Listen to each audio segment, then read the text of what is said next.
This is the video guys to learn how to create a new layer in AutoCAD and how to delete it. Click on these layers and click on layer properties. Here guys to create, click on this first icon.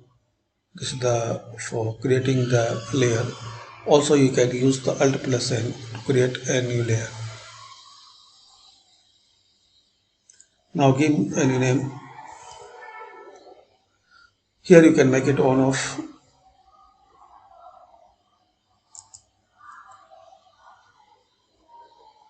Here you can freeze, unfreeze, lock, unlock, give any particular color.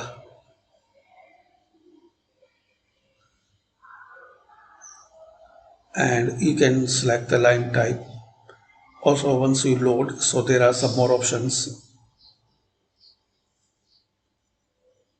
Select it and click on OK.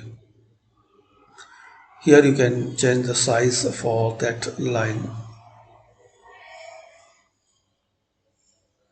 And to delete, click here on this delete icon.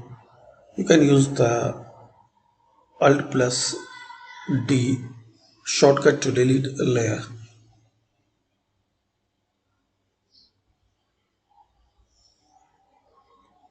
Also guys, you can create a new layer and freeze it in all existing layout viewpoints. So these are options to create and delete. Thanks for watching. Comment, and this video is useful for you.